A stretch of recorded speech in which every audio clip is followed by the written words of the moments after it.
Good evening.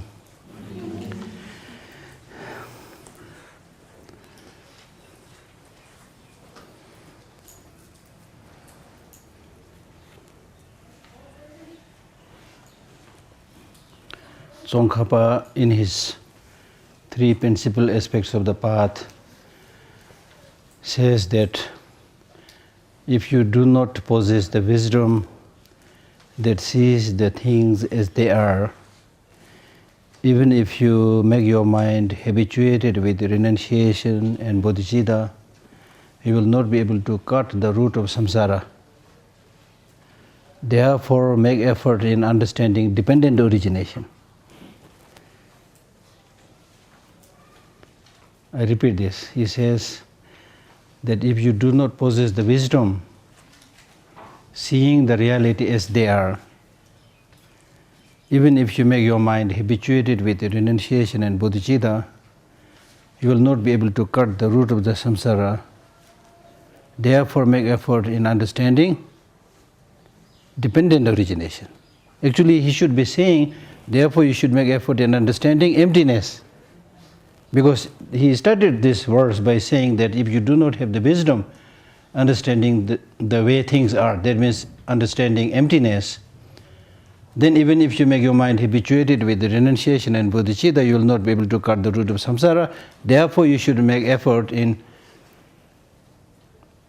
understanding emptiness. He should say that. But instead he said, therefore make effort in understanding dependent origination. That's a very important point.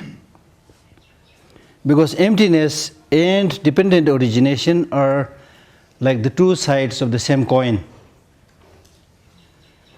Without properly understanding dependent origination, you will never be able to understand emptiness. If you simply try to understand emptiness without relating to, or without understanding the interconnected reality, then you might fall into nihilism. Many people do say that. There are scholars who have written saying that Madhyamika is nihilism, which is absolutely untrue. Because as I said earlier, emptiness is not equal to nothingness, but emptiness means empty of independent existence. So therefore, dependent origination and emptiness are two sides of the same coin. This side, dependent origination, things are dependent, therefore empty of independent existence. This side, empty of independent existence, therefore there is a dependent existence. Independent existence is not there, therefore dependent existence. And that's good news. Because there is a dependent origination, therefore you can accumulate the necessary causes and conditions and you can come out of the samsara. You can accumulate the necessary causes and conditions, you can get liberation. You can remove your afflictive emotions. You can bring about transformation, you can bring about change, because things are interconnected, interrelated. So if you take care of the causes and conditions, you can bring about changes. Contrarily, if things have right from the beginning absolute, inherent, independent existence, then it's the way it is. There's nothing you can do. If the samsara, the cycle of existence, has inherent, independent existence, there's nothing you can do. If I have an inherent, independent existence, I am as I am. However much effort I can make, I will never change. So this is good news, that things are interconnected, interrelated. It's good news. But normally we don't understand this because of ignorance. Because of ignorance, we tend to see things as having inherent, independent, solid, objective existence. We need something to hang on to. What I was saying was, things have dependent origination, interdependent origination. But ordinarily, because of ignorance, we are unable to understand that. In a way, I'm saying that things are in a flux. As we say in science and other philosophical, things are in a flux, everything changing fast. Everything, like if you look at your body, normally when you don't analyze, don't see it through a microscope, it looks okay, I'm solid, and I'm going to live like this for many, many years. That's how we perceive. But if you either use your wisdom or you use a microscope or something, you will be shocked and dismayed or maybe surprised to see that your physical body is just like a bubbling energy, loosely connected, bubbling cells, energies, whatever you call it. Frightening. This is the reality. Now, our naked eyes we hardly see, but if you see a microscope and look at your body, which looks smooth, all right now, but if you look at this with a powerful microscope, it will be mountains and valleys. It's not even like as we see, you see. So things need not exist as we perceive.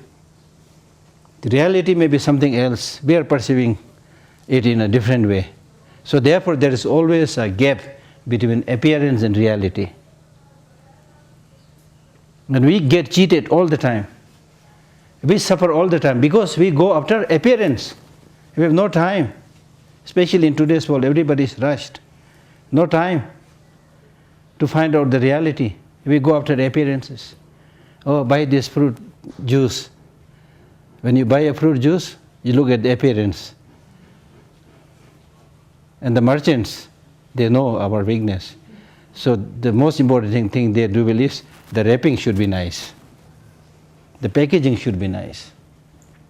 Inside it may be juice which may be lying there for the last 6 months. Really, I'm not exaggerating. And it will not smell because they put some chemicals. That's why it's not good for health, you see. So we are constantly cheated because of our ignorance. And even in terms of financial losses, how much money we spend for those nicely looking things, which really has not much there to give you.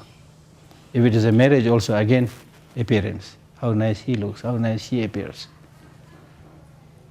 Then after some time you understand the reality, then say divorce. You go for a shopping, always look after the appearance.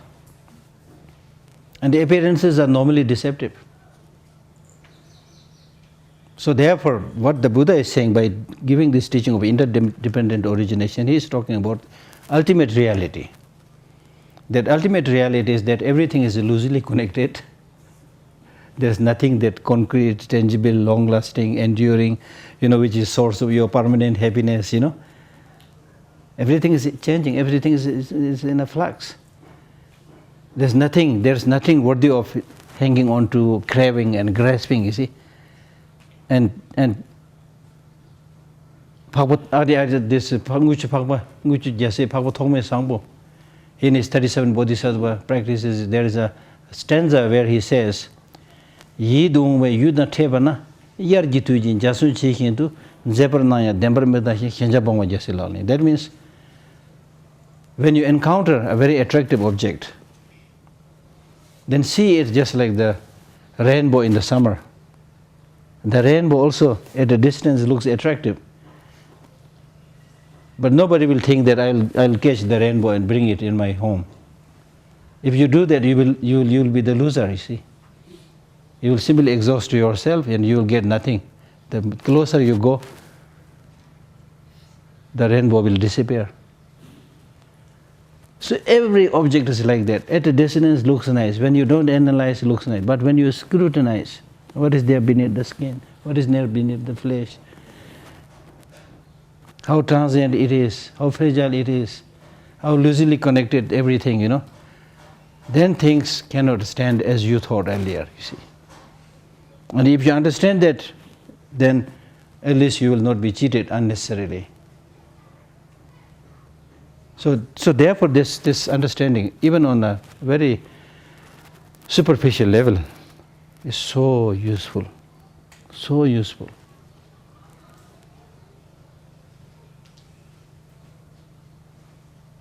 Clear? When you encounter an attractive object, see that like a rainbow in the summer, even though appearing attractive, but do not see it as having true existence. And give up attachment and craving. That is a bodhisattva practice. That's bodhisattva practice. On the other hand, if you are able to see this loosely connected reality or interconnected reality where everything is transient, changing, in a flux, then through that way you'll also be able to see the fragility of everything. When everything is fragile, then I use the word, as we do at the airport, when you send something, that package or something which is fragile, then we have to write on the packet, fragile, handle carefully. So since we are all fragile, the Buddha is saying, we are all fragile, handle carefully, be nice to others. Really, sometimes I'm tempted to put a placard here, I'm fragile, please handle carefully. It's really something like that. Everybody is really fragile. But normally we don't remember that, you see. Oh, I am somebody who can do this, that, oh, she is something that can be killed, defeated, bullied and exploited, And Buddha is saying you don't have to exploit them, they're already exploited. You don't have to create more suffering, they're already suffering. As I cited Shantideva yesterday, you don't have to kill people, they will die, things like that, you see.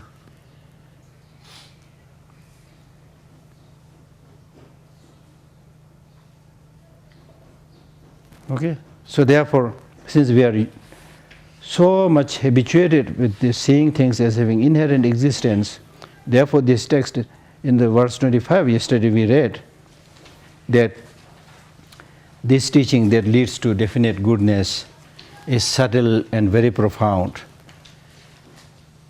And children means ordinary people or children who do not have great hearing on those teachings, that's the teaching on emptiness, then they get frightened, you see. They get frightened. And many people don't want to listen to this. They don't want to listen. That's why when people say, oh, we are all going to die, you are going to die, like that, they get scared. Oh, don't say such inauspicious word. Huh? We are scared of facing the reality.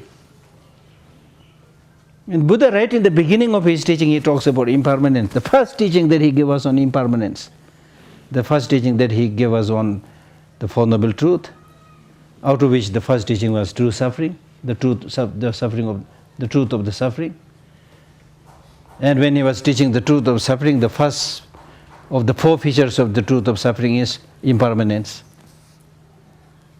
And he in fact said that if you don't have understanding of this impermanent, transient in nature, you will not make a move. You will keep on planning, I'll do this, do that, build house, buy car, get married. You see? Even if you are an old man of 90 years old, still he may not think about dying. You ask this question, go to him, are you going to die tonight? He said, oh, maybe not tonight. Yeah, I'm old, I'm going to die very soon, but not tonight. Next day you ask the question, he'll say the same, no, not tonight. That is called grasping of permanence, you see. Grasping of permanence. The more you plan to stay, of course, the more you plan to get those things which is needed for your stay, long-term stay, long-term visa, multi-entry visa, multi-entry visa to samsara. But the more you understand about the fragility, the transient nature, the more you will be able to think about accumulating those things which is really, really necessary in our life, which is really, really worthwhile, which is really, really precious. So therefore the great teachers like Buddha, they are saying the most precious wealth you have is wisdom. The most precious wealth you can have is loving kindness. The most precious wealth you can have is compassion. The most precious wealth you can have is bodhicitta. Now we don't talk about this. The most precious thing I can have is $1.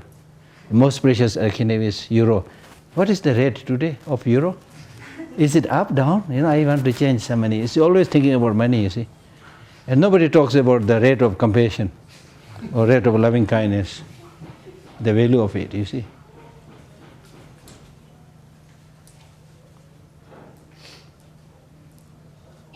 So therefore, like even for our ordinary life, if you don't have some value system, if you don't have the fundamental good human values, then the very foundation of human culture and civilization is gone.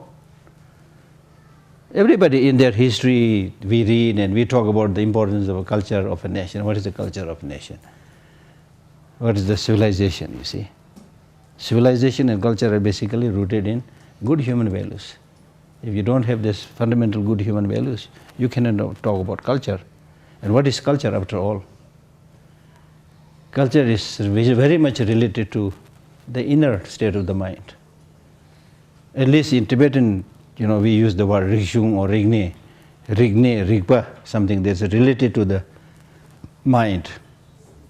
Rikshung means the scriptural texts which are related to transforming the mind. So related to the mind. All the great civilizations, cultures, they are product of human thinking, not human physical exercise. Right?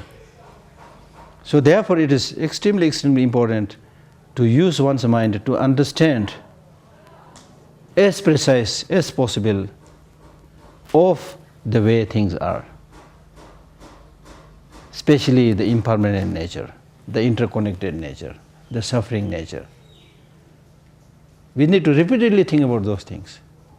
Not just reading a book, but use your common sense, think about it. Give value to it, talk about it.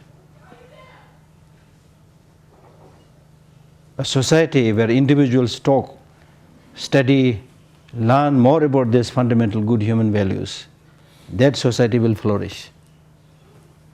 A society which gives more of these fundamental human values, they flourish. Like take the example of the Tibetan people. I'm not saying Tibetans are unique, definitely not. But at least we had some value. Because of that, even in exile, we have leaders like His Holiness Dalai Lama, we have some other great teachers, and the Tibetan people, not necessarily everybody, of course, like anybody, we have bad people also. But generally speaking, relatively, I think, okay. A little bit calm, a little bit smiling, happy, you don't sit there, talking about how unfortunate you are, you don't have your country, Instead of talking all the tragedies, people seem to be quite happy, you see. There are cases of Tibetans who remained in prison for over 15, 20 years. And then they came out having their mind intact after 20, 15 years of suffering. Still, their mind is more or less intact. This is because of this inner culture. This is because even in prison you have a lot of things for you within yourself. You don't have money and other facilities, but at least you have all these inner qualities. You have the capacity to do prayer. You have the capacity to do meditation. You have the capacity to think about the Buddha and the Dalai Lama, so many things, Nobody can stop that. Anything that is related to your mind, nobody can stop that. If you do something physically, yes, they will punish you. So that's the greatness of these mental qualities, positive mental qualities. These mental qualities like love, compassion, you carry everywhere. It doesn't fill your suitcase. It will not become excess baggage at the airport. You don't have to pay more money. And wherever you go, you will be welcomed, you will be liked, you will be supported, you will have many friends, things like that. Now if you don't have this, then everywhere you go, you have to carry so many baggages, So then particularly at the time of the death, of course you can't take anything. And what you can take with you is these good mental qualities.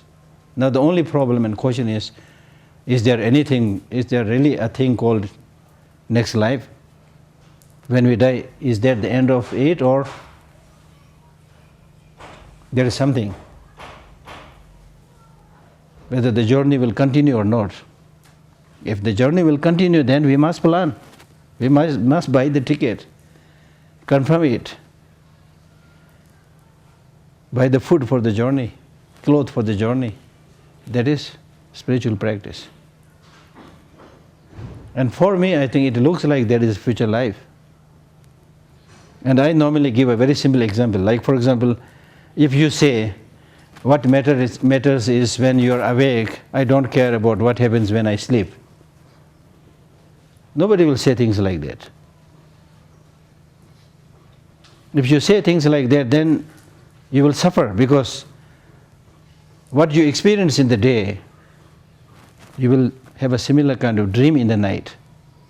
When you're sleeping, you are more or less dead. Physically, you are more or less dead. So now we are talking about not so much about body, we are talking about mind, how it goes to the next life.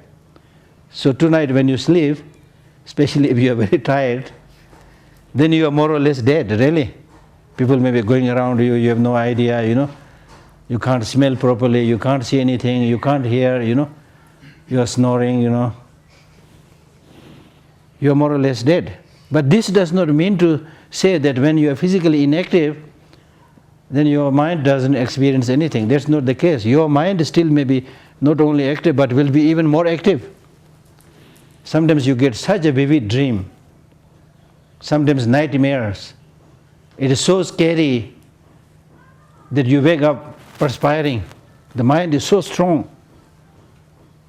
Mind is so strong. You are sleeping, but the mind, which is basically an energy, when it's affected with certain past day or past life experience, it's so strong that it will shake you and move you and make you wake up perspiring. And I've actually lived with people who do this. There was somebody with whom I was staying, actually a Tibetan doctor. So around 2 o'clock, he was on that bed, I was on this bed. He just woke up shouting, his hand is like, wow! 2 p.m. in the night. Then I said, what happened, Amjila, what happened? He said, no, nothing. He slept, Of course, then the next morning during the breakfast, I teased Amjila, what happened? Doctor said, what happened, Then he said that he got a very scary dream. There were 2 like shiny black iron kind of men, very powerful. And both of them, one holding one of his other hand and asking him to go somewhere. And he was pulling back.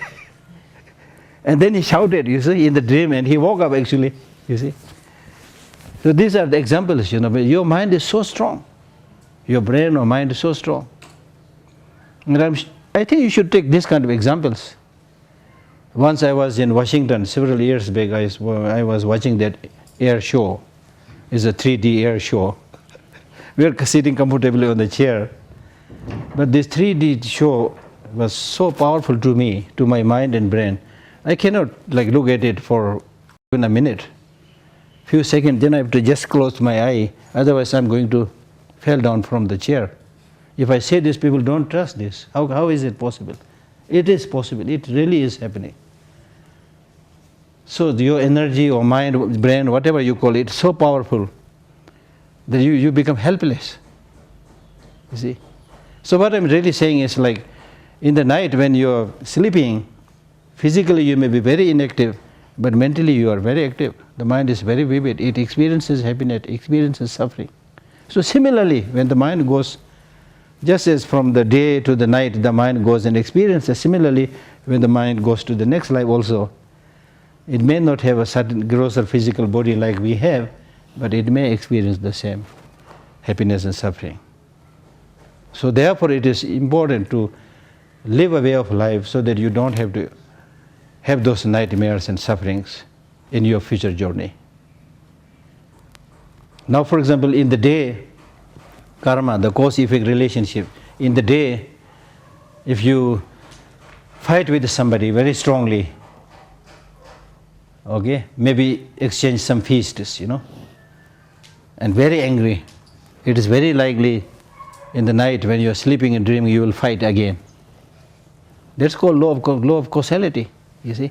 Because in the day you fought very strongly, it left an impact, imprint is there, then that imprint gets activated again, and you experience the same thing. That's how you experience the result of the action that you do. So in this way we need to understand and take a little bit of care about what we are doing so that you don't unnecessarily suffer. Because once you get habituated with something, once you leave an imprint on your mind, and there is no escape from it. You cannot cheat karma. You cannot cheat. You can cheat some people, but you cannot cheat what you do. It always leaves an imprint.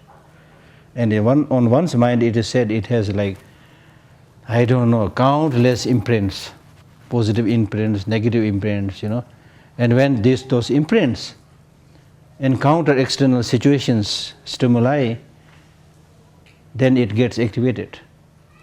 Just like recording a song. If you record a song on a tape recorder, tape ribbon, having recorded it, if you look at the ribbon, can you see the song? So you're not being able to see the song doesn't mean the song is not there. The imprint is there. How would you know it?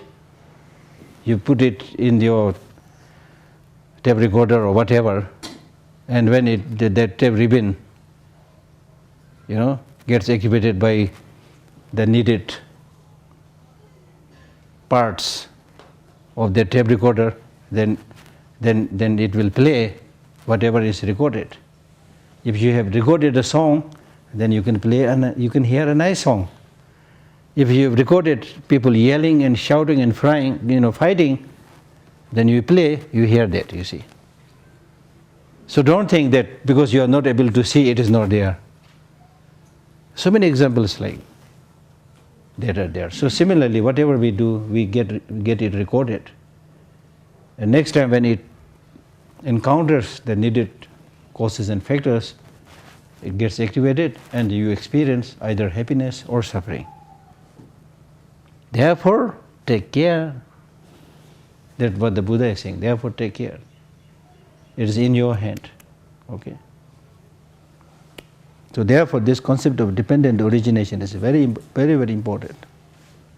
Everything is mutually dependent, interconnected, interrelated. There's nothing that has a objective, inherent, independent existence. Now that is, if you think carefully, it is frightening. Therefore, the text says that the childish or the children, ordinary people, they get frightened when they hear this teaching. Because you always thought, yes, I'm here. I'm solidly here. So this grasping to me, and especially to those to whom you have so much attachment, you see.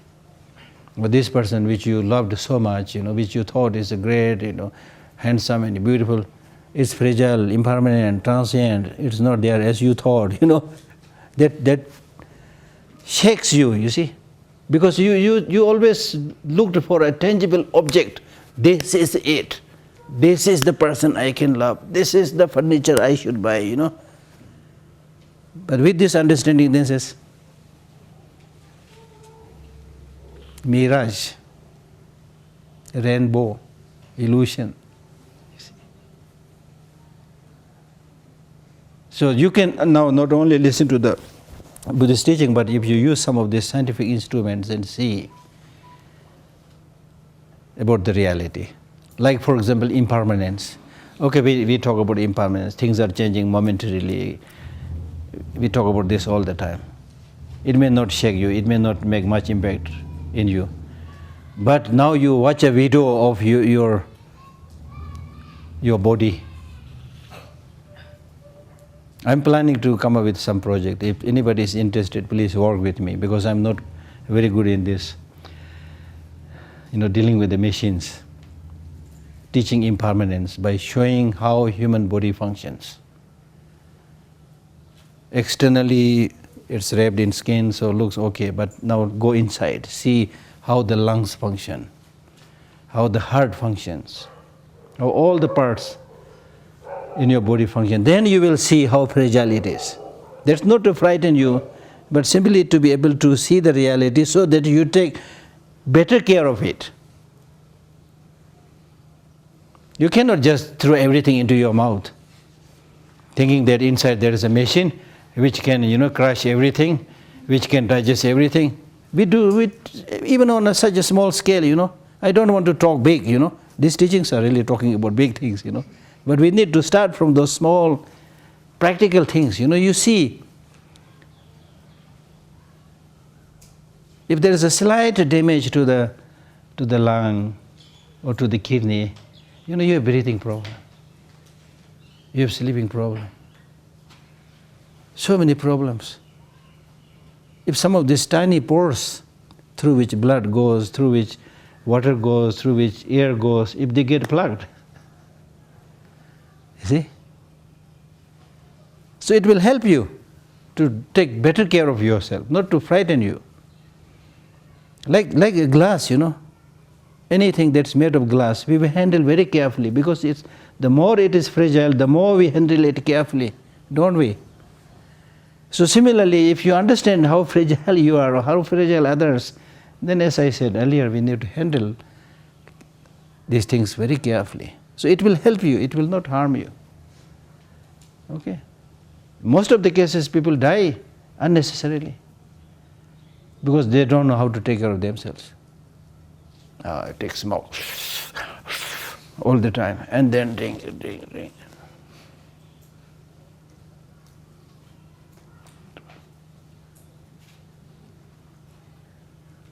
So they're really like nice videos on how lungs and brains and everything function. We should sometimes watch those things. Then we'll see, give some idea about what impermanence is. The external trees and mountains may be permanent, may be impermanent, but that has nothing much to do with us directly. But with your own psychophysical aggregate, how it is in the suffering nature, how it is impermanent, it's very important for us to understand it. That will completely transform and change us. Because Buddha, how did he achieve enlightenment? He was clever enough to ask these questions, He was a prince. He is, according to that time, he has everything at his disposal. But he was clever enough to ask this question, these pertinent questions of old age, of sickness, of death.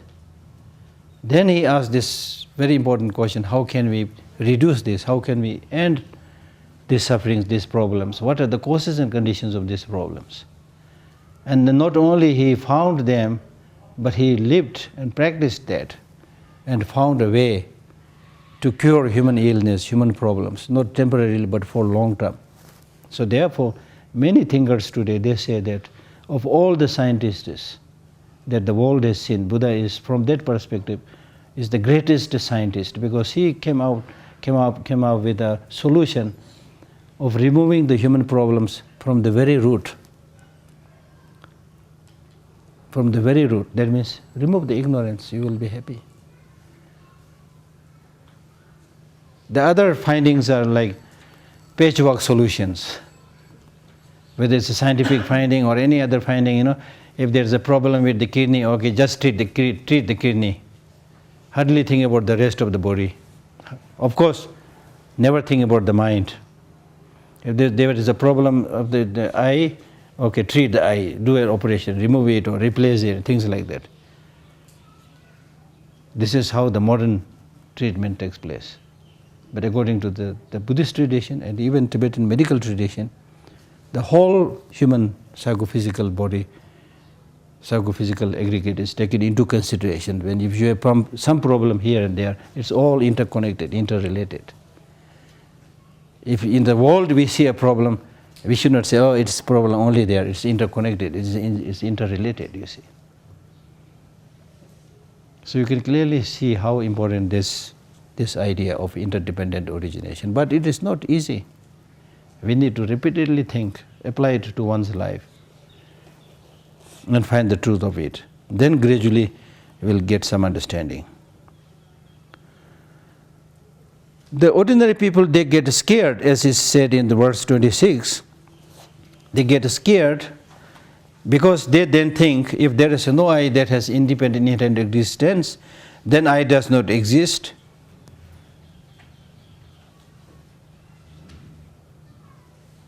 Nor will it. That means if I does not have independent existence, then I does not exist now, nor in the future. Nor will it means nor in the future it will exist, because the I doesn't have independent inherent existence. And similarly, mind does not exist now, and it cannot exist in the future also. So in this way, the childish are frightened by this notion of having no independent inherent existence. But for the learned, the wise people, not only these things frighten them, but these things will help them end the fear, put the fear to rest. How? So you need to make a distinction here. Independent existence and existence. Make a distinction between these two. Is there existence? Now answer please. Is there existence? Yes. Is there independent existence? No. Yeah. So the wise do not get feared, because when the Buddha taught things do not exist independently, yeah, things do not exist independently, but things exist. They are able to make this distinction, so they don't develop fear. The ordinary people, they get fear because for them existence means independent existence. Having no independent existence means non-existence. They fall into either nihilism or permanence.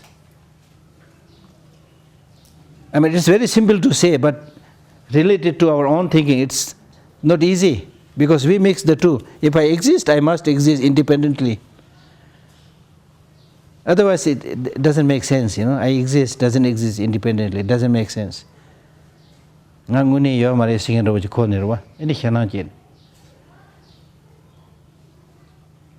the example that given is like, you exist, but how do you exist? You exist like a dream. You exist like a dream. Little after this, we'll read few lines where it says, I don't need to read this whole lines afterwards, we have no time. But it gives an example. For example, if you look at a mirror. If you look at a mirror, you see the reflection of your face. Now the face that you see in the mirror, is it face? Is it your face? Huh? Is it your face? No. It's not your face. It's just a reflection of your face. So, but if you see, many of you said yes. But if you see the reflection of your face in the mirror as your face and develop grasping to that, saying that this is my face, and then put cosmetics on that mirror, I mean,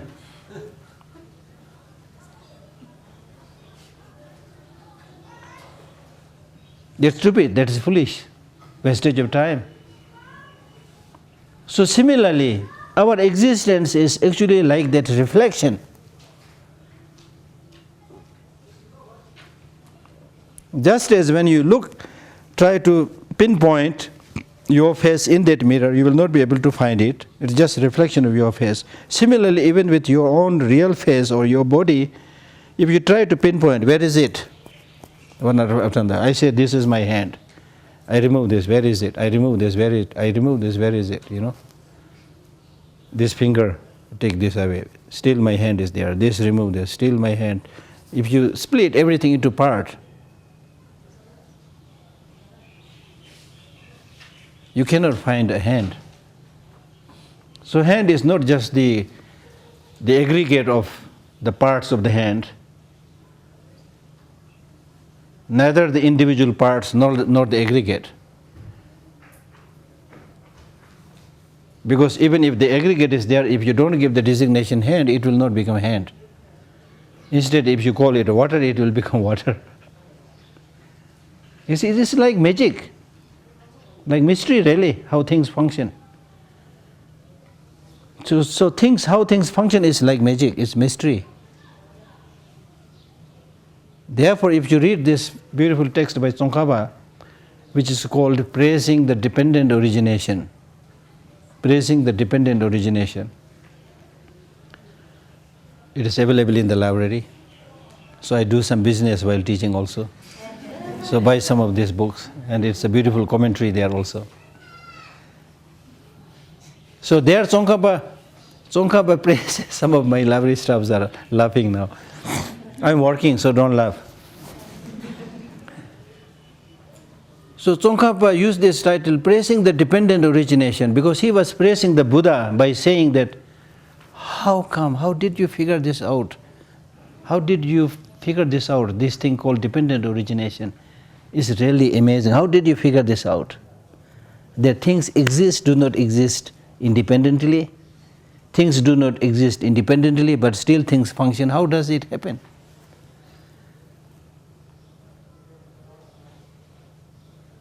It's really like magic. But this does not mean to say that things do not function. Yes, if you do good, you will have good. You do bad, have bad, because of the interconnected reality. But interconnected reality is such that the more you try to grasp it, the more it will more or less disappear into thin air. So subtle. What you will ultimately find is shunyata, emptiness. So shunyata, emptiness means mere absence of independent existence. How do you see shunyata? How do you see emptiness? This question is being asked, and it's answered in a text by saying, how do you see space? How would you describe space? What is space? Space is mere absence of obstruction, that is called space. So similarly, the mere absence of independent existence is called emptiness. If you compare emptiness to space, there's a lot of, I think, similarities. Like in the space gives opportunity for everybody to flourish, It's because of the space we are able to do constructions, we are able to move, we are able to live, Space gives the opportunity. So many things can be done when there is a space. So in the library these days I'm saying that we have problem because in the library we have not much space for any development. So if there is a space, we can do so many things. So similarly, if you have understood this notion of emptiness, shunyata, you'll get so much space. There's so much flexibility. Things are interconnected, interrelated, You can do so many things. So understanding emptiness is really like, if you understand emptiness, it will make you relax. If you hold on to things, permanent, independent existence, objective existence, then you get stuck with something, you see.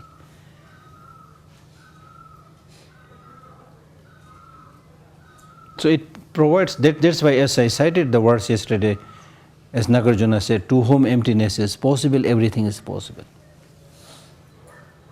To whom emptiness is possible, everything is possible. To whom emptiness is not possible, nothing is possible. I mean, I'm not able to explain too much, you see. It's such a profound idea, really. Okay? Any questions? We need to stop here. Any questions? Now luckily these days there are so many good books, in Tibetan of course, even in English. Especially many of these books by His Holiness Dalai Lama, you should read them. The explanations are all very clear, they're all there, you just need to read them. Okay? And not just reading them, then try to relate it to your personal experiences. How would that knowledge will help you? How would that knowledge will help others? What is the relevance of these teachings to our present day world? We have to be realistic, we have to be pragmatic. And His Holiness himself once told me very clearly that if this Tibetan culture is not relevant today, as the great Chinese leaders are saying, if it is barbaric, backward, then why should we make any attempt to preserve it, really?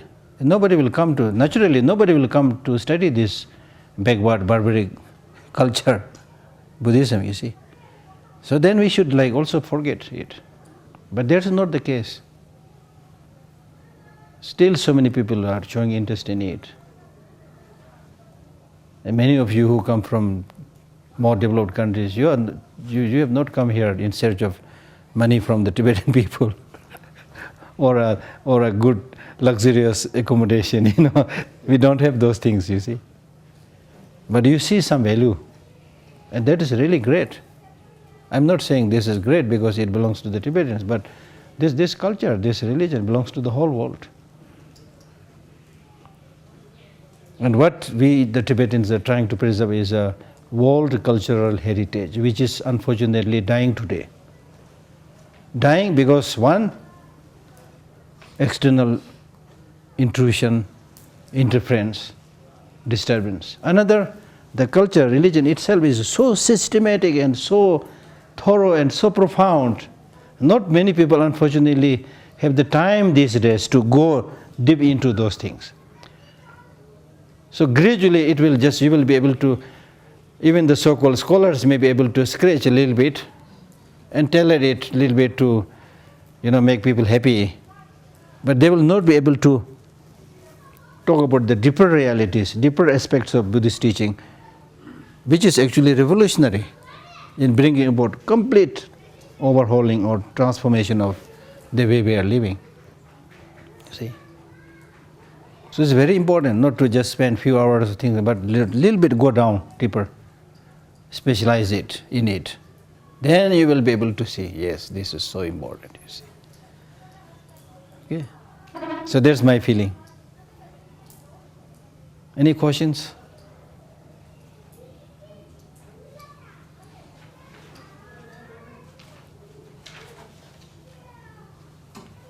No questions? You are all like Buddha after his achievement of enlightenment, decided to stay silent for 2 weeks.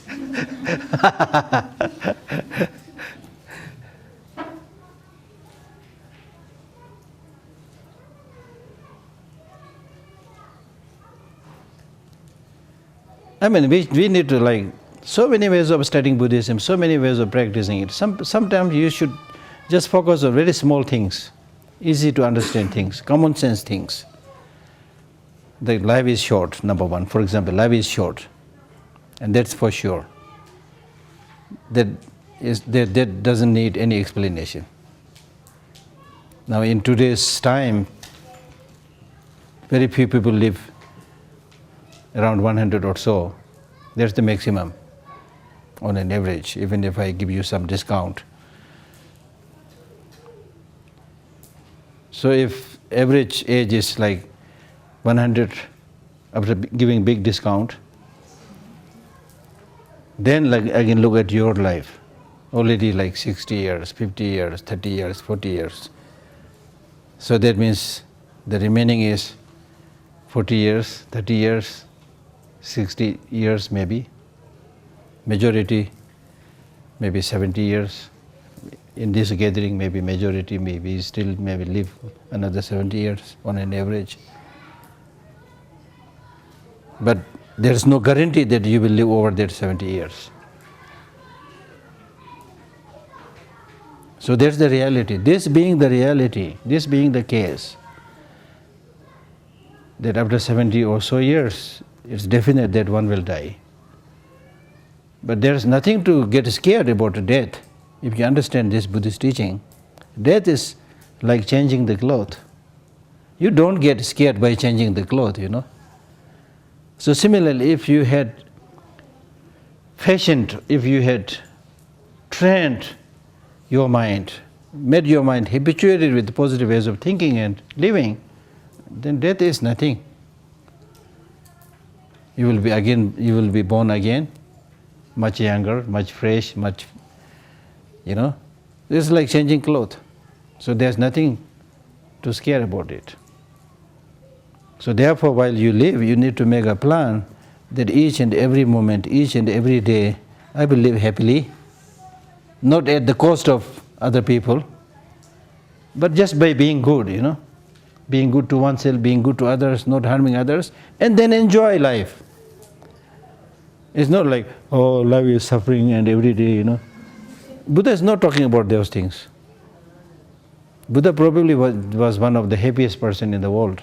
And look at His Holiness Dalai Lama. He knows all the depth of all these teachings, That doesn't make him say, oh, samsara, so sad, He's always laughing, smiling, you see. So how can you be so happy? That's how I started this talk. How can you get happiness in a changing world, in a changing situation? That is the challenge. How can you be happy in a turbulent world? You can. How can you be happy in a changing situation, in a changing relationship? You can. Because at the end of the day, you are your own boss. If your attitude, your mental outlook, your perspective is completely under your control, and especially if you have the positive mental outlook and perspective, there is turbulence, so what? There is agitation, so what? There is suffering, so what? So what in the sense, so what not because you are insensitive, so what because if there is something that I can do, I'll do. That's it. If there is nothing I can do, so why should I worry, you see? That's what Shantideva advised. If it is something you can change, don't worry because you can change. If it is something you cannot change, no use worrying because by worrying don't change, So do the things that you can do and then be happy. Death is coming, so what? No problem. Sickness is coming, so what? Sickness means challenge. Sickness or suffering means basically challenge. It's only when you face challenges there is an opportunity for you to grow. If you don't face challenges, there is no opportunity for you to gain new experience and learn new things, you see. So sufferings, therefore these great teachers, they say suffering is introduction to happiness.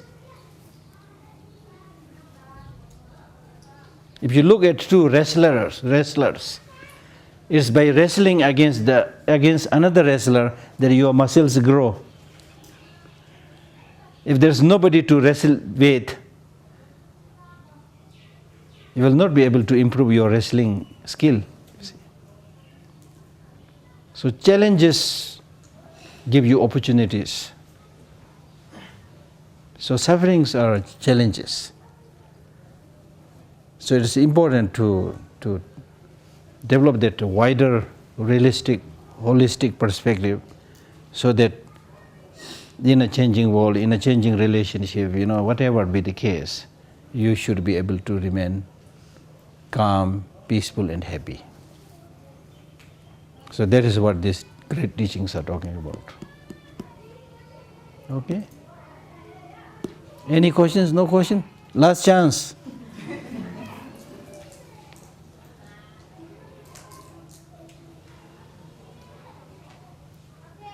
Okay, then we'll stop. Thank you very much.